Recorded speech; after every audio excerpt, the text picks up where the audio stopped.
ಶಿವಮೊಗ್ಗ ಭದ್ರಾವತಿ ಸೇರಿದಂತೆ ಜಿಲ್ಲೆಯ ಹಲವು ಕಡೆ ಅಕ್ರಮ ಕಸಾಯಿಖಾನೆ ನಡೆಸಲಾಗುತ್ತಿದೆಯಾ ಎಂಬ ಅನುಮಾನ ಸೃಷ್ಟಿಯಾಗಿದೆ.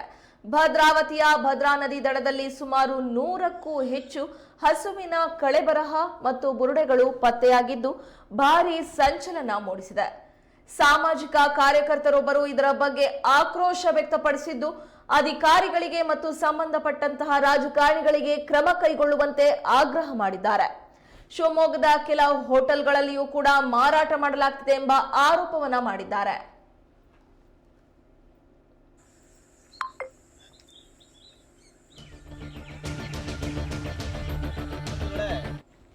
ಭದ್ರಾವತಿಯಲ್ಲಿ ಸತತವಾಗಿ ಗೋಹತ್ಯೆ ನಡೀತಿದೆ ಅಂತ ಹೇಳಿ ಗೋವುಗಳನ್ನ ರಕ್ಷಿಸಬೇಕು, ಗೋಹತ್ಯೆ ಕಾನೂನು ರಾಜ್ಯದಲ್ಲಿ ಜಾರಿ ಇದೆ, ಗೋಹತ್ಯೆ ನಿಲ್ಲಿಸಬೇಕು ಅಂತ ಸಂಬಂಧಪಟ್ಟ ಪೊಲೀಸ್ ಇಲಾಖೆಗಾಗಿರ್ಬೋದು, ನಗರಸಭೆಗೆ ಮತ್ತು ತಾಲೂಕು ಆಡಳಿತಕ್ಕೆ, DC ಅವರಿಗೆ, ಸಂಬಂಧಪಟ್ಟ AC ಅವರಿಗೆ ಹಲವಾರು ಮನವಿಗಳನ್ನು ಕೊಟ್ಟಿದ್ದೇವೆ, ಪ್ರತಿಭಟನೆ ಮಾಡಿದ್ದೇವೆ. ಗೋಗಳನ್ನು ಸಂರಕ್ಷಿಸಿ, ಅಕ್ರಮ ಕಸಾಯಿಖಾನೆಗಳನ್ನು ಮುಚ್ಚಿಸಿ ಅಂತೇಳಿ.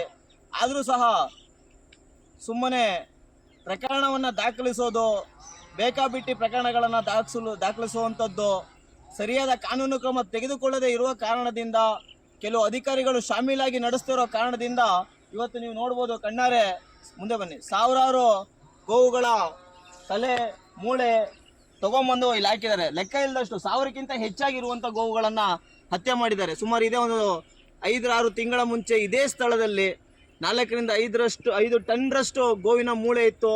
ಅದನ್ನು ಭದ್ರಾವತಿ ಓಲ್ಡ್ ಟೌನ್ ಠಾಣೆಯಲ್ಲಿ ಪ್ರಕರಣ ದಾಖಲಿಸಿದ್ದೇವೆ. ಇಲ್ಲಿಯವರೆಗೂ ಆರೋಪಿಗಳು ಯಾರು ಅಂತ ಹೇಳಿ ಪೊಲೀಸ್ ಇಲಾಖೆಯಿಂದ ಪತ್ತೆ ಹಚ್ಚಲಿಲ್ಲ, ಅದು ಬಿಟ್ಟಿದ್ದಾರೆ.